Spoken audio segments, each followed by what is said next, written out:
Bien. J'espère que cette parole, elle touche le cœur de quelqu'un. La semaine dernière, quand on était là à l'église, on a vécu un moment qui était pour moi un moment extraordinaire de gloire. Vraiment. Et le problème, c'est que les bonnes choses ont une fin. Alors non pas que la gloire de Dieu, elle s'en va, mais que ce qui nous a rassemblés a pris fin par la force des choses. Voilà. Et du coup, j'ai ramené 3 des musiciens à l'aéroport dimanche après-midi.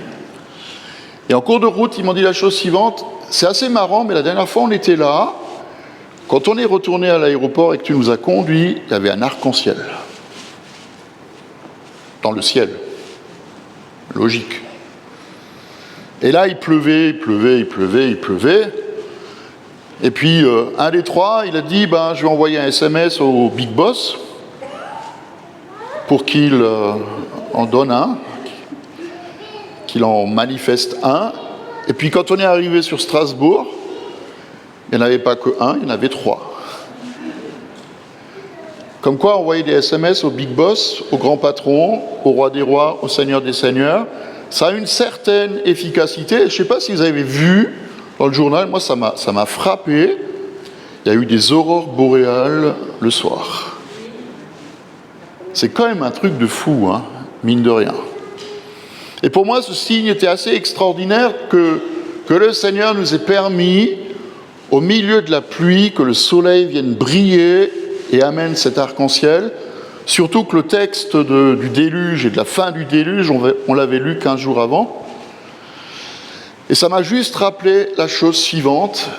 Pas seulement la promesse et l'alliance que Dieu fait avec l'humanité pour dire qu'il n'y aura plus de déluge, mais juste cette réalité que Dieu n'est pas contre nous, mais que Dieu est pour nous. Je ne dis pas forcément avec nous, mais pour nous. Il n'est pas contre nous, il est pour nous. Il se met de notre côté. Et ce signe de l'alliance, c'est quelque chose d'extraordinaire, parce que Dieu veut faire grâce, et nous en avons tous besoin. Et le monde en a tellement besoin. Moi, je suis un peu chagriné que la marche contre l'antisémitisme, vous savez que c'est quelque chose qui me tient à cœur, elle ait lieu dans une demi-heure, et qu'on ne peut pas y aller. Mais il faut qu'on appelle la grâce de Dieu sur toutes les nations de la terre, là où il y a la haine, là où il y a la colère, là où il y a la haine. Et pour nous, je crois qu'il est temps aussi dans ce culte, et on va le faire tout à l'heure, de prier que vienne ce à quoi nous sommes invités aujourd'hui, à savoir recevoir la paix de Dieu. Il faut juste qu'on comprenne ce que c'est que la paix dans la Bible. Pour la plupart des gens, et peut-être même pour nous, la paix, c'est l'absence de guerre. C'est on est en paix quand il n'y a pas de guerre. Ou alors c'est quand il n'y a pas de conflit dans un couple, dans une famille ou sur son lieu de travail. Ou alors ne serait-ce même que le silence, là où il y a du bruit. Il n'y a rien de plus énervant que d'être dans un resto et puis tu as des gens à côté, ils parlent fort. Et toi, la seule chose que tu souhaites, c'est « mais taisez-vous » juste pour être en paix. Le problème, c'est que dans la Bible, la paix, ce n'est pas l'absence de quelque chose, mais la paix, c'est la présence de quelqu'un. Et ce n'est pas pareil. La paix, c'est la présence de Jésus, le prince de la paix. Vous voyez la différence ? C'est la présence du roi des rois, qui est le prince de la paix. Il est celui qui peut nous dire « je vous donne la paix ». Et vous connaissez la suite ? Je vous laisse quoi ? Ma paix. Il ne dit pas je vous laisse la paix, il dit je vous laisse ma paix. C'est lui qui la donne. Je ne la donne pas comme le monde donne. Que votre cœur ne se trouble pas et ne se laisse pas effrayer. Et moi j'ai envie de rajouter, quand j'entends la parole de Jésus, il y aurait de quoi être effrayé aujourd'hui, non ? Il y a de quoi être effrayé. Et quand la présence de Jésus, elle vient toucher notre cœur et nos pensées, alors la paix, elle peut venir. Et nous pourrons faire l'expérience que notre paix, n'est pas influencé ni contrôlé par ce que nous voyons ou ce qui se passe autour de nous. N'est pas influencé par ce que nous pouvons entendre ou voir. Au contraire, la paix que Jésus nous donne, elle peut même changer l'atmosphère autour de nous. Regardez Jésus dans la barque. Alors je ne vais pas chanter j'ai Jésus dans mon bateau. Vous ne connaissez pas, non? J'ai Jésus dans mon bateau, j'ai Jésus dans mon bateau, non? Allez sur YouTube et écoutez, et même dans la tempête, et même dans les vagues, Jésus, lui, il dort au fond du bateau. D'accord? Bon. C'est peut-être plus la même génération, enfin bon, voilà, hein, d'accord? Mais Jésus, dans la tempête, il dort au fond du bateau. Alors qu'autour de lui, il y a la tempête qui fait rage, il y a le vent qui souffle, il y a les disciples qui crient. Et moi, je suis fasciné par cette histoire parce que je vois Jésus, il se lève, il menace le vent, il ordonne à la mer de se calmer et le vent tombe. Et le calme s'installe. Ce n'est pas la tempête qui a influencé Jésus, c'est lui qui a influencé la tempête. Et on pourrait multiplier les exemples. Un peu plus loin, chez Marc, dans le même évangile, Jésus marche sur l'eau. Hein. Imaginez la scène. Tu es dans la barque, il y a le vent qui souffle, il y a la pluie qui tombe, il y a les vagues qui sont en train de submerger ton bateau. Puis Jésus, lui, il vient, il marche sur l'eau. Et les disciples, ils sont là. C'est un fantôme! Au secours, c'est un fantôme! Mais j'aime la réponse qu'il donne aux disciples quand ils se mettent à crier. Rassurez-vous, rassurez-vous. Il faut le dire lentement, rassurez-vous, c'est moi. N'ayez pas peur. N'ayez pas peur.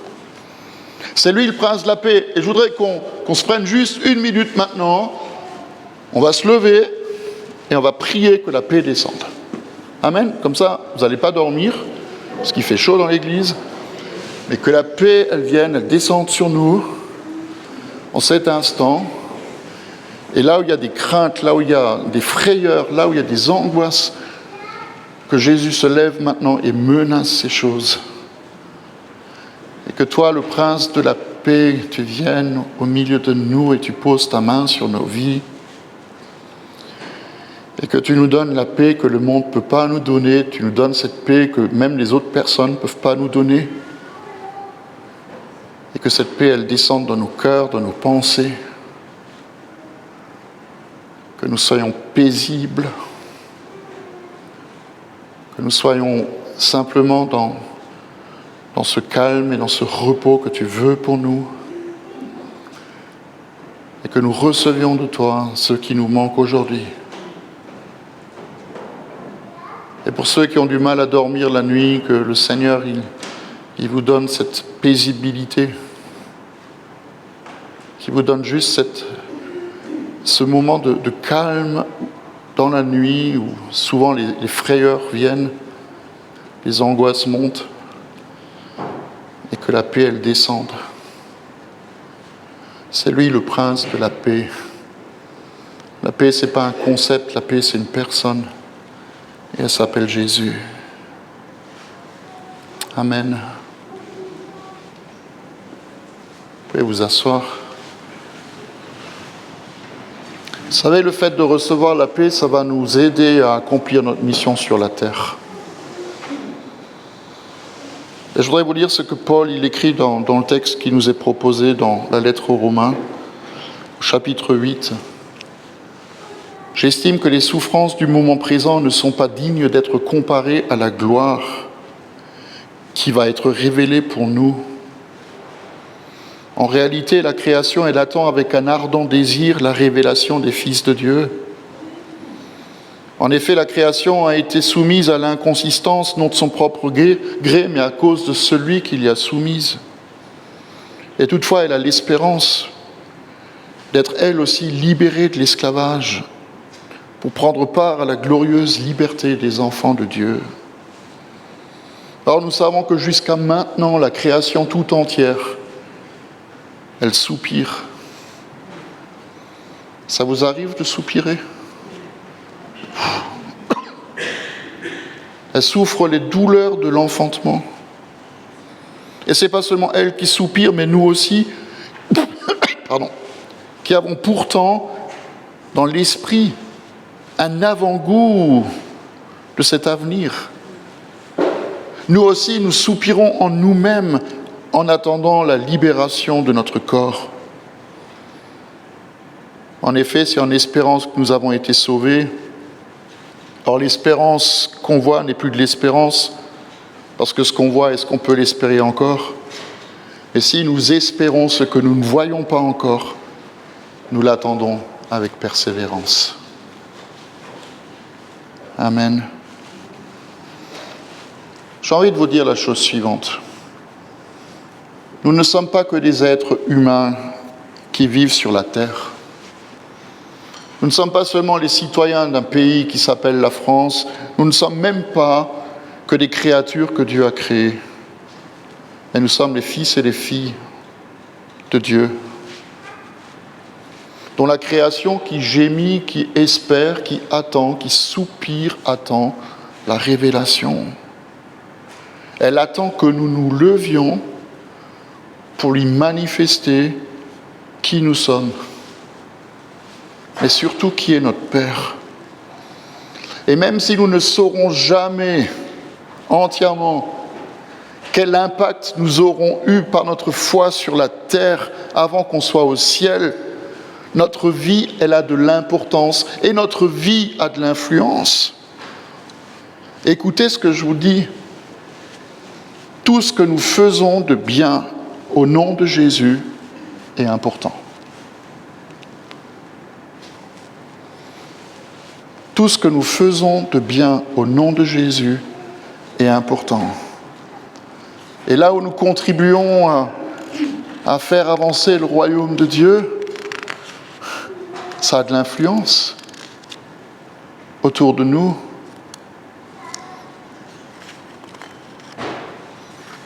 Et c'est un témoignage en faveur de celui qui est notre Père. Ça va même tellement loin que Jésus va dire, là aussi, écoutez ce qu'il dit, si quelqu'un donne à boire, ne serait-ce qu'un verre d'eau froide à un de ses petits, parce qu'il est mon disciple, je vous le dis en vérité, il ne perdra pas sa récompense. Et cette parole, elle nous dit deux choses. D'abord, que nous sommes sans doute petits face aux grands de ce monde. Est-ce que vous pouvez arrêter la guerre en Israël ou dans les territoires palestiniens? Non, moi non plus. Mais notre importance, elle n'est pas négligeable. À tel point, ce que nous avons entendu, ce que Jésus dit, à tel point que celui qui nous donne un verre d'eau froide sera récompensé. Est-ce que nous nous rendons compte de ce que ça veut dire? Paul il dit même dans ce texte qu'il y a une mesure de gloire qui nous est réservée, que le monde ne peut pas connaître. Qui c'est qui la veut? Ok, il y en a deux. Il faut juste qu'on fasse attention que ça ne nous gonfle pas les chevilles ou qu'on se prenne la grosse tête.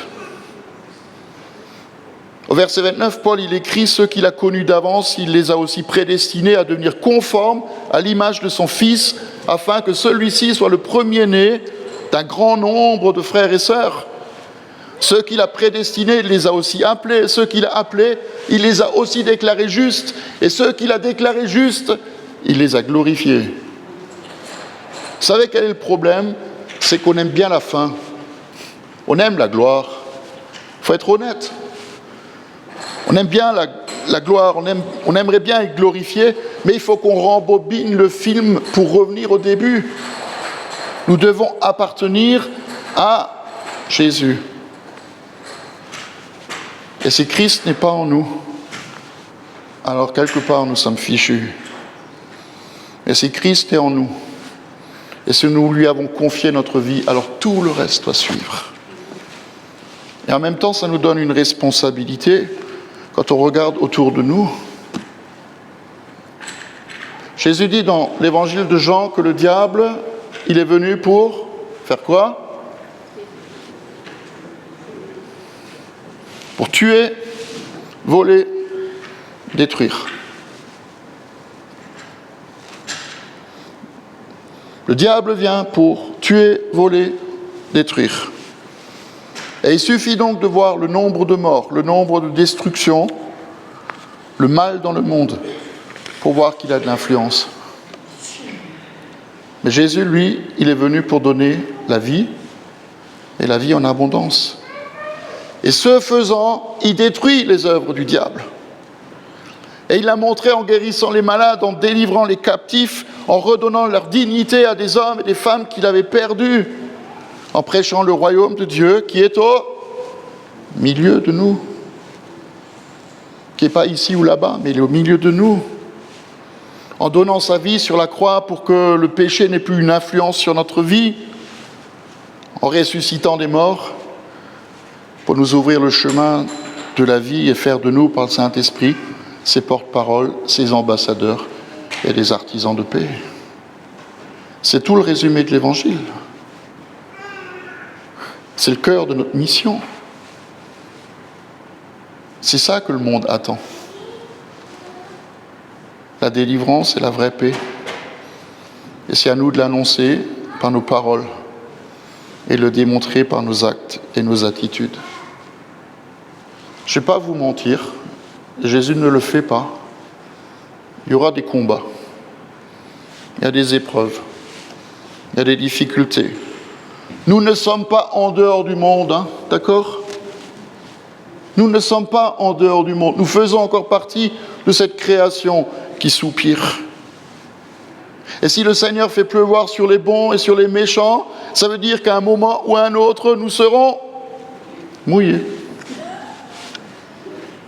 Comme les autres. Et ce n'est pas par hasard si le passage qu'on lit ce matin commence par « J'estime que les souffrances du moment présent ne peuvent pas être comparées à la gloire à venir. » Et que la suite du texte nous dit « Nous savons que toute chose concourt au bien de ceux qui aiment Dieu. » C'est que les combats existent, que les ténèbres sont encore là, que nous faisons encore partie de cette création qui gémit. Moi aussi, je gémis parfois. Hein. J'ai mis ma cravate ce matin, non? Je sais, c'est nul. Mais c'est juste pour voir si vous dormez. Non, bref. Il faut juste qu'on comprenne deux choses. Et c'est important. La première, c'est que les épreuves, les difficultés, la destruction, la mort ne sont pas voulues par Dieu. Est-ce que nous le croyons? La destruction, la mort, la maladie, les souffrances, le deuil ne sont pas voulus par Dieu. Tout à l'heure, j'ai parlé de la tempête apaisée. Si la tempête avait été voulue par Dieu et que Jésus se lève pour menacer la tempête, il se serait opposé à la volonté de Dieu. Or, Jésus a toujours fait la volonté de son Père. Et il a dit lui-même qu'un royaume divisé ne peut pas subsister. Et la deuxième chose, je vais terminer par là, c'est dans les épreuves et dans les tempêtes que la paix que Jésus lui-même nous donne peut pleinement se manifester en nous. C'est facile de dire qu'on est en paix quand tout va bien.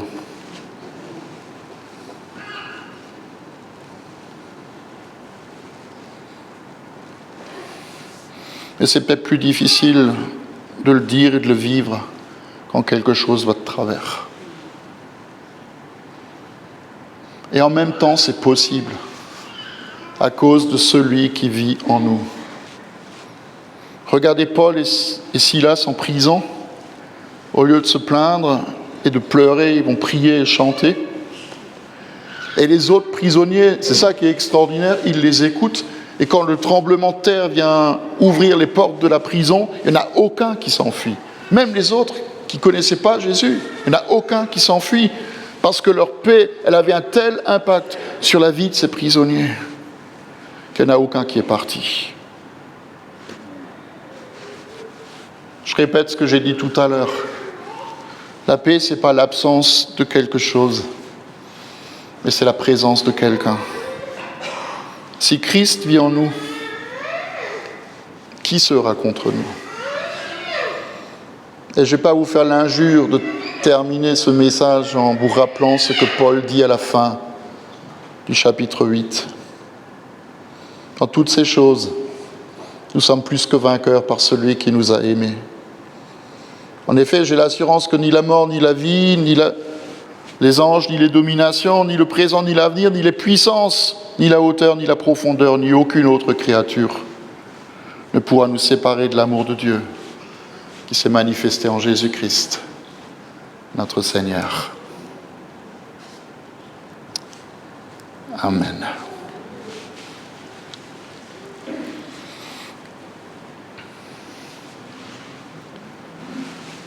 Nous allons, attends juste une seconde, nous allons, après le prochain chant et puis l'offrande que nous allons recueillir, nous allons prendre la Sainte Seine. Je voudrais aussi le dire pour ceux qui regardent sur YouTube un peu plus tard, que chez vous aussi, vous pouvez prendre la Sainte Seine. Il suffit juste de préparer un morceau de pain, de prendre un peu de vin ou du jus de raisin, et puis de prier que la présence du Christ, qui est une réalité dans les deux espèces, comme on le dit en théologie, elles viennent en nous, elles se manifestent en nous, aussi au travers de la paix qu'il veut nous donner. Amen, soyez bénis. On va